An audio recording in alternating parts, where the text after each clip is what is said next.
크리스마스 이브 밤, 나는 부모님 집 현관 앞에 서서 문을 두드렸다. 손에는 값비싼 와인 한 병과 그들이 좋아할 케이크가 들려 있었다. 하지만 문이 열리자 안에서 들려오는 웃음소리 속에 내 자리는 없었다. 그들은 이미 파티를 시작했고 나를 초대하지 않았다. 미안, 올해는 가족끼리만 일하는 어머니의 차가운 말에 나는 그 자리에서 와인을 바닥에 내동댕이 쳤다. 유리 조각이 산산조각 나며 빛나는 크리스마스 트리 불빛 아래로 흩어졌다. 그 순간 내 가슴 속에서 불꽃이 타올랐다. 이제 더 이상 참지 않겠다. 그들이 나를 이용해 산호화로운 집을 빼앗아간 대가를 치르게 하리라. 나는 서울의 번화한 강남에서 자랐다.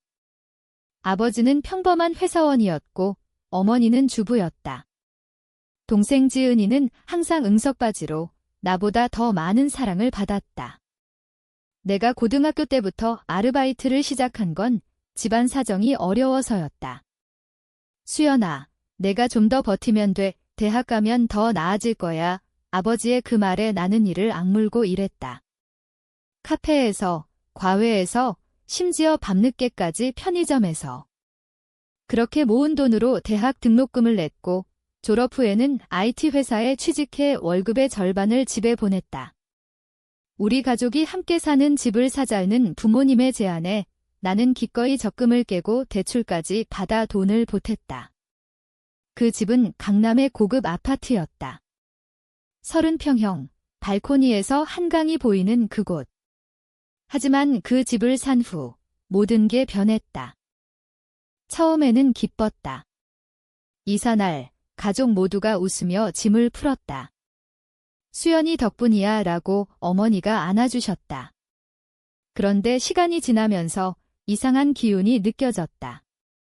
동생 지은이가 명품 가방을 사오고 아버지가 새 차를 뽑는 걸 봤다. 사업이 잘 풀렸어 라는 핑계였다.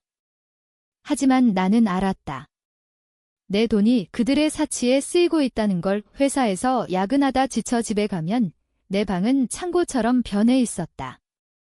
지은이 물건이 많아서 그래 라는 말뿐. 크리스마스가 다가오자 나는 기대했다. 올해는 가족 모두가 함께 할 거라고. 그런데 초대장은 오지 않았다. 대신 지은이의 인스타그램에서 봤다. 화려한 파티 사진, 부모님과 함께 웃는 모습. 나만 빠진 채. 그날 밤 집을 나온 나는 거리를 헤맸다. 눈이 내리는 서울거리, 크리스마스 캐럴이 울려 퍼지는데 내 마음은 얼어붙었다. 왜 나만? 왜 내가 희생해야 해? 어린 시절부터 나는 가족의 희생양이었다. 아버지의 실직 후, 어머니의 병치레 때 모든 부담이 내 어깨에 떨어졌다. 지은이는 공부도 안 하고 놀기만 했는데 부모님은 내 동생은 약하니까 라고만 하셨다. 이제 그 집은 그들의 것이 됐다. 내 이름은 등기부에 없었고 그냥 기부처럼 취급됐다. 분노가 치밀었다.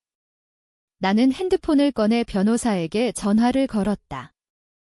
상속 문제로 상담 부탁드려요. 그건 시작이었다. 복수를 시작할 때였다. 다음 날 회사에서 나는 집중할 수 없었다. 동료들이 수연 씨, 크리스마스 어땠어? 물을 때마다 웃으며 대답했지만 속으로는 피가 끓었다. 점심시간에 카페에 앉아 계획을 세웠다. 먼저 돈 문제를 파헤쳐야 했다. 내가 보낸 돈의 내역을 정리했다. 통장 거래 내역, 송금 기록. 총 5천만 원이 넘었다. 그 돈으로 집을 샀는데 왜 나를 배제하나? 부모님께 전화를 걸었다. 엄마, 왜 나 빼고 파티했어? 어머니의 목소리는 차가웠다. 너 바쁘잖아. 그리고 지은이가 친구들 데려오고 싶대서 그 말에 나는 웃었다. 그 집, 내 돈으로 산 거 잊었어? 침묵이 흘렀다. 그건 가족 돈이야 라는 대답. 그 순간 나는 결심했다. 소송을 걸자. 가족을 상대로. 집으로 돌아가기 싫어 친구 집에 머물렀다. 친구 혜진이는 내 이야기를 듣고 충격받았다. 수연아, 너무 심하네. 내가 그렇게 애썼는데 혜진이의 위로가 따뜻했지만 내 마음은 이미 차가워졌다. 밤새워 인터넷에서 비슷한 사례를 검색했다. 가족 배신, 상속 분쟁. 수많은 이야기들이 나왔다. 어떤 사람은 부모를 고소해 이겼고 어떤 사람은 영원히 가족을 잃었다. 나는 후자를 두려워했지만 전자를 선택했다. 다음 날 변호사 사무실을 찾았다. 젊은 변호사 선생님은 내 서류를 보며 고개를 끄덕였다. 증거가 충분해요. 기업은 청구소송 가능합니다. 그 말에 가슴이 뛰었다. 복수의 첫걸음. 며칠 후 부모님께 편지를 보냈다. 집 매각하고 내 목 돌려주세요. 아니면 법정에서 봐요. 그 편지가 도착한 날 집안은 난리가 났다. 아버지로부터 전화가 왔다. 수연아, 미쳤어. 가족끼리 왜 그래? 나는 차분히 대답했다. 아빠가 먼저 가족을 버렸잖아요. 지은이도 메시지를 보냈다. 언니, 왜 그래? 엄마 아프시면 어쩌려고. 그 메시지에 나는 분노했다. 아프시면. 내가 아플 때는? 그날 밤 나는 꿈을 꿨다. 어린 시절 가족이 함께 웃던 크리스마스. 하지만 깨어나니 현실이었다. 이제 싸움의 시작. 소송 준비 과정은 고통스러웠다. 증거 수집, 증인 확보. 회사 일과 병행하니 피곤했다. 하지만 그 피곤함이 나를 강하게 만들었다. 변호사는 감정적으로 대하지 마세요. 법은 증거예요 라고 조언했다. 나는 따랐다. 부모님은 처음에 무시하다가 소장 접수 후 패닉에 빠졌다. 어머니가 울면서 전화했다. 수연아, 제발 그만해. 내가 왜 그래? 나는 대답했다. 엄마가 왜 나를 버렸어요? 그 대화 후 나는 울었다. 하지만 눈물을 닦고 다시 준비했다. 첫 공판날 법정에서 가족을 마주쳤다. 아버지의 노쇠한 모습, 어머니의 창백한 얼굴, 지은이의 적대적인 시선. 판사는 서류를 보며 물었다. 원고 측 주장, 변호사가 설명했다. 내 기업은 가족의 배제. 피고 측은 자발적 기부라고 주장했다. 그 말에 나는 웃음이 나왔다. 자발적. 강요된 희생이었다. 재판은 길어졌다. 증언 시간, 나는 떨리는 목소리로 말했다. 저는 가족을 위해 모든 걸 바쳤어요. 그런데 그들은 저를 버렸어요. 법정 안이 조용해졌다. 재판 중간 지은이가 나를 찾아왔다. 카페에서 만난 그녀는 눈물을 흘렸다. 언니, 미안해. 내가 잘못했어. 하지만 나는 믿지 않았다. 내가 부모님 말씀대로 한 거잖아. 지은이는 고백했다. 집 사는데 언니 돈 썼고 나 때문에 파티에서 뺐어. 미안해. 그 말에 내 마음이 흔들렸다. 동생의 눈물은 진심처럼 보였다. 하지만 나는 물러서지 않았다. 늦었어. 재판이 진행될수록 가족의 비밀이 드러났다. 변호사가 조사한 결과 아버지는 내 돈으로 주식 투자를 했고 손실을 메우기 위해 집을 담보로 대출을 받았다. 이건 사기예요 라고 변호사가 주장했다. 부모님은 부정했지만 증거가 명확했다. 어머니는 법정에서 울며 말했다. 수연아, 우리는 내가 성공해서 기뻤어. 그런데 왜 이렇게 해? 나는 대답하지 않았다. 속으로 생각했다. 성공. 나를 착취한 대가로? 집 밖에서 지내는 생활이 익숙해졌다. 작은 원룸을 구해 살았다. 아침에 일어나 커피를 마시며 뉴스를 보니 비슷한 가족 분쟁 기사가 많았다. 한국 사회의 어두운 면, 자식 착취. 나는 그 속에서 나 자신을 봤다. 회사 동료 민준 씨가 위로해줬다. 수연 씨, 힘들 텐데 잘 버티네. 민준 씨는 나와 같은 IT 부서 사람으로 항상 친절했다. 그의 미소가 위안이 됐다. 어쩌면 새로운 시작일까? 크리스마스가 다시 다가왔다. 작년의 아픔이 떠올랐다. 올해는 혼자였다. 하지만 자유로웠다. 소송 때문에 가족과의 연락은 끊겼다. 지은이만 가끔 메시지를 보냈다. 언니, 보고 싶어. 나는 무시했다. 복수는 아직 끝나지 않았다. 변호사는 승소 가능성 높아요. 집 매각 후 분배받을 수 있어요. 라고 말했다. 그 말에 안도했다. 하지만 밤에 혼자 있으면 외로움이 밀려왔다. 가족 없이 사는 게 이토록 쓸쓸할 줄이야. 재판 중간 휴정 기간, 아버지가 병원에 입원했다. 심장 문제였다. 어머니가 전화해왔다. 수연아, 아빠가 너 보고 싶대. 나는 망설였다. 가야 할까? 결국 병원으로 갔다. 병실에서 아버지는 창백했다. 수연아, 미안하다. 우리가 잘못했어. 그 말에 눈물이 났다. 하지만 나는 말했다. 늦었어요. 소송 계속할 거예요. 아버지는 한숨을 쉬었다. 내 마음 이해해. 하지만 가족이잖아. 병원 방문 후 내 마음이 복잡해졌다. 복수인가, 용서인가? 혜진이에게 털어놨다. 수연아, 내가 결정해. 하지만 후회하지 마. 나는 생각했다. 가족의 배신은 사실이었다. 하지만 아버지의 병든 모습이 가슴을 아프게 했다. 재판 날짜가 다가왔다. 최종 변론. 나는 법정에서 말했다. 저는 사랑받고 싶었어요. 그런데 이용당했어요. 판사는 고개를 끄덕였다. 판결날, 법정은 긴장으로 가득했다. 판사가 선고했다. 원고 승소.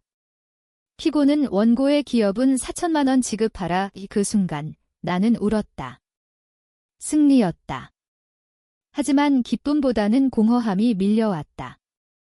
부모님은 고개 숙인 채 나갔다. 지은이는 나를 안으려 했지만 나는 피했다. 집으로 돌아와 혼자 축하했다. 와인 한 잔. 하지만 맛이 쓰디썼다. 승소 후 돈을 받았다. 부모님은 집을 팔아 갚았다. 그들은 작은 아파트로 이사했다. 나는 그 돈으로 새 삶을 시작했다. 회사에서 승진 제안을 받았고 민준 씨와 데이트를 시작했다. 그는 내 이야기를 듣고 강한 사람이야 라고 말했다. 크리스마스에 우리는 함께 산책했다. 눈 내리는 거리, 따뜻한 손. 하지만 마음 한구석에 가족이 스쳤다. 지은이가 다시 연락했다. 언니, 만나자. 카페에서 만났다. 그녀는 변했다. 언니, 나도 일 시작했어. 부모님 도와. 나는 물었다. 왜? 후회해서. 우리 가족 다시 모이자. 그 말에 나는 망설였다. 용서할 수 있을까? 밤에 생각했다. 배신의 상처는 깊지만 혈육은 끊을 수 없다. 새해가 밝았다. 나는 부모님 집을 찾았다. 작은 아파트, 예전 호화로움은 없었다. 문을 두드리니 어머니가 열었다. 수연아. 눈물이 흘렀다. 안으로 들어가 아버지와 지은이를 봤다. 우리는 앉아 이야기했다. 오랜 침묵 후 아버지가 말했다. 미안해. 내 덕분에 깨달았어. 나는 대답했다. 저도 미안해요. 너무 세게 나갔어요. 그날 우리는 함께 식사했다. 크리스마스는 지났지만 새해는 새 시작이었다. 용서의 맛은 달콤쌌다. 하지만 나는 독립했다. 내 삶을 살기로. 가족은 소중하지만 나 자신도 소중하다. 승소 후의 삶은 예상치 못한 변화로 가득했다. 돈을 받아 은행에 넣고 작은 투자도 시작했다. 회사에서 프로젝트 리더가 됐고 민준 씨와의 관계는 깊어졌다. 그는 수연 씨, 내 강함이 좋아라고 말했다. 데이트할 때마다 과거의 아픔을 잊었다. 하지만 밤에 혼자 있으면 가족의 얼굴이 떠올랐다. 용서. 아직 아니었다. 지은이가 자주 연락했다. 언니, 엄마가 아파. 병원 가자. 처음에는 무시했지만 어머니의 상태가 심각하다고 한이 갔다.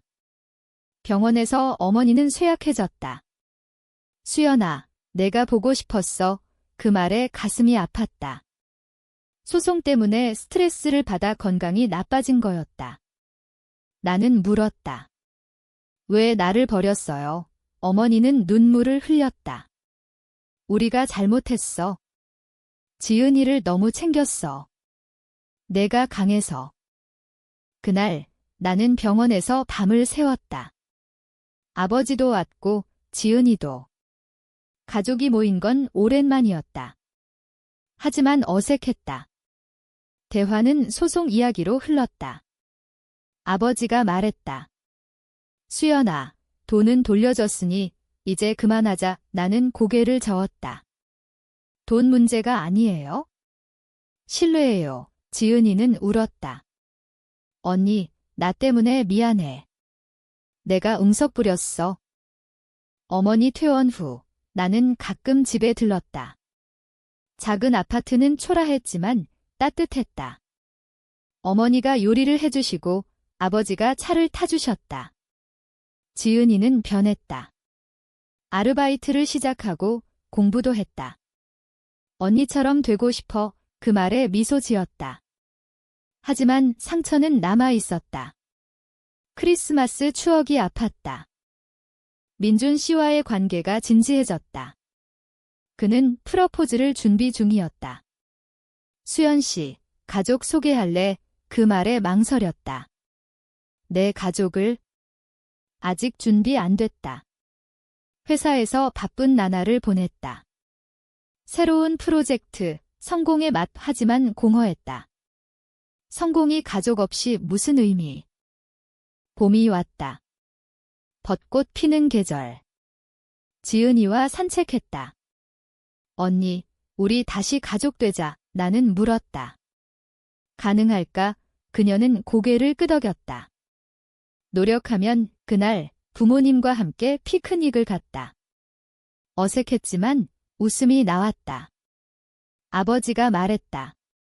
수연아, 내가 자랑스러워. 그 말에 눈물이 났다. 하지만 과거의 그림자가 사라지지 않았다. 소송 서류를 볼 때마다 분노가 치밀었다. 혜진이에게 털어놨다. 용서할 수 있을까? 그녀는 말했다. 시간이 필요해. 민준 씨도 지지했다. 내 페이스대로 해. 여름, 더운 날씨에 회사 워크숍 갔다. 그곳에서 민준 씨와 깊은 대화를 나눴다. 수연 씨, 가족 용서하면 내가 자유로워질 거야. 그 말에 생각했다. 자유. 복수가 나를 묶고 있었다. 집에 돌아와 부모님께 전화했다. 만나요. 저녁 식사 자리. 우리는 솔직히 이야기했다. 내가 느꼈던 배신, 부모님의 실수. 어머니가 울며 말했다. 내가 없으면 안 돼. 아버지는 고개 숙였다. 지은이는 언니, 사랑해. 그 순간 내 마음의 벽이 무너졌다. 저도요. 화해의 시작이었다. 크리스마스가 다시 왔다. 올해는 함께했다. 작은 트리, 소박한 파티. 웃음소리가 울렸다. 나는 생각했다. 가족은 완벽하지 않지만 사랑이다. 화해 후 삶은 안정됐다. 부모님과 자주 만났고 지은이와 쇼핑도 갔다. 민준 씨를 소개했다. 좋은 사람 만나서 다행이야 라는 부모님 말씀에 기뻤다. 하지만 깊은 곳에 상처가 남아 있었다. 밤에 악몽을 꿨다. 배제된 크리스마스. 회사에서 큰 프로젝트를 성공시켰다. 상사가 칭찬했다. 수연 씨, 내 경험이 빛났어. 그 경험. 가족 분쟁. 아이러니했다. 민준 씨와 결혼 이야기를 나눴다. 가족 초대할까? 그는 웃었다. 물론. 결혼 준비 중 부모님과 마찰이 생겼다. 예식 비용. 우리가 좀 도와줄게 라는 말에 거부했다. 스스로 할게요. 지은이는 언니, 아직 화났어? 물었다. 솔직히 대답했다. 조금. 결혼식 날, 가족이 모두 왔다. 어머니의 눈물, 아버지의 미소, 지은이의 축하. 민준 씨와 서약을 하며 새 시작을 느꼈다. 하지만 마음속에 그림자가. 신혼여행 후 일상에 돌아왔다. 민준 씨는 가족 모임 가자 제안했다. 갔다. 즐거웠지만 과거 이야기가 나오면 불편했다. 어머니가 말했다. 수연아, 이제 잊자. 쉽게 잊히나. 가을, 지은이가 사고를 당했다. 교통사고. 병원으로 달려갔다. 중상이었다. 부모님은 패닉.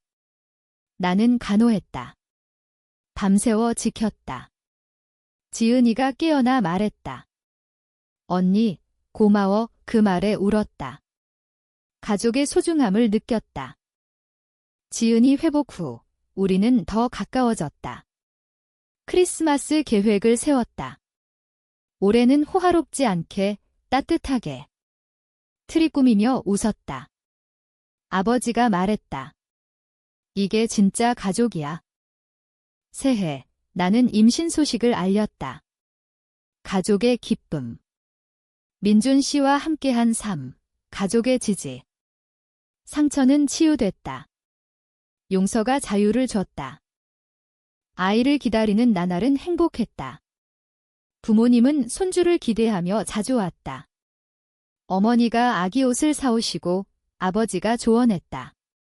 지은이는 이모 되게 흥분했다. 민준 씨는 좋은 엄마 될 거야 말했다. 하지만 출산이 다가오자 불안했다. 과거 트라우마. 가족이 날 버릴까? 민준 씨가 안아줬다. 아니야. 이제 달라. 출산 날 병원에서 가족이 기다렸다. 아이가 태어났다. 딸이었다. 예쁘네라는 어머니 말씀에 눈물. 집으로 돌아와 육아 생활 시작. 피곤했지만 가족 도움으로 버텼다. 지은이가 돌봐주고 부모님 음식 해주셨다. 감사했다. 아이 돌잔치. 모두 모였다. 웃음소리 가득. 나는 생각했다. 이게 화해의 열매. 하지만 가끔 과거가 떠올랐다. 소송, 배신. 혜진이에게 말했다. 완전히 잊을 수 없어. 그녀는 그게 정상. 하지만 앞으로 봐. 아이 키우며 나 자신을 돌아봤다. 강함의 뿌리는 가족 사랑. 용서가 나를 성장시켰다. 크리스마스, 아이와 함께. 트리 아래 선물. 가족 모임. 따뜻함. 시간이 흘러 아이가 자랐다. 유치원 갈 나이, 부모님은 손주를 보며 행복해하셨다. 지은이는 성공한 디자이너가 됐다. 언니 덕분이야. 민준 씨와 나는 안정된 부부. 가족 여행을 갔다. 제주도. 바다 보며 이야기 나눴다. 과거를 털어놨다. 아버지가 말했다. 우리가 미안해. 내가 용서해줘서 고마워. 나는 웃었다. 저도 성장했어요. 집으로 돌아와 일상. 하지만 그 안에서 행복. 크리스마스, 매년 가족 모임. 이제는 전통. 아이의 웃음, 우리의 대화. 대신의 상처는 희미해졌다. 나는 생각한다. 삶은 드라마. 배신, 복수, 용서. 하지만 끝은 사랑.